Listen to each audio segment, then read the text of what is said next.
શું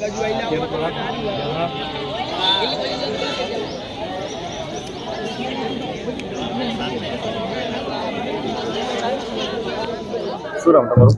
પ્રોફેસર દિશાંગભાઈ કાનાભાઈ. કેટલા ફૂટનો છે, શું વિશેષ?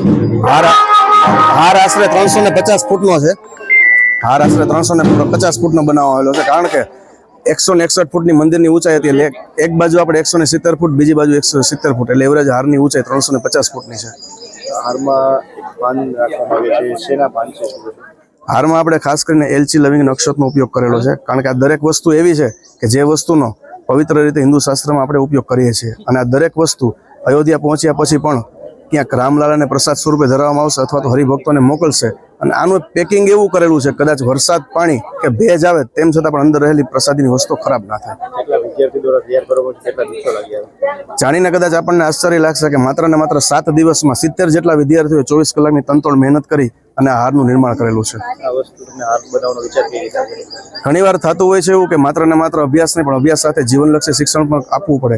ત્યારે ક્લાસરૂમમાં ચર્ચા થઈ, વિદ્યાર્થીઓએ કીધું કે આપણે એક એવો હાર બનાવીએ કે જે અયોધ્યા હાર પહોંચે, કારણ કે 500 વર્ષના ઇતિહાસના સાક્ષી આપણે બનવા જઈ રહ્યા છીએ. ત્યારે વિશ્વગુરુ તરફ ભારત આગળ વધી રહ્યું છે, ત્યારે એક રામ મંદિરમાં આપણું પણ યોગદાન હોય, એટલે વિદ્યાર્થીઓએ એક હાર બનાવવાનો વિચાર કર્યો. મારું નામ છે નિધિ દલસાણીયા. હું BCA સેમ 4 માં સ્ટડી કરું છું. પહેલા તો હું કહીશ કે અમારો આ વિચાર હતો એલચી લવિંગનો. તો એલચી લવિંગનો એટલા માટે છે કે બધી પૂજામાં એલચી લવિંગ તો વપરાય જ છે.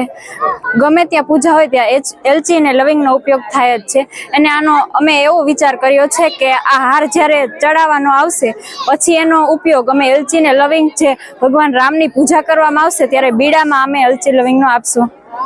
આ વિચાર તમને કઈ રીતે આવડો કેવડો હાથ પહેલા તો આ વિચાર અમારા પ્રોફેસરે અમારી આગળ રજૂ કર્યો અને અમારા બધાની વિચારનો પૂછ્યો કે શું આ કર્યા જેવું છે. ત્યારે અમને એમ થયું કે નહીં, આ કર્યા જેવું છે. અને પછી અમે બધાને તેને સાથ આપ્યો અને આ હાર બનાવ્યો.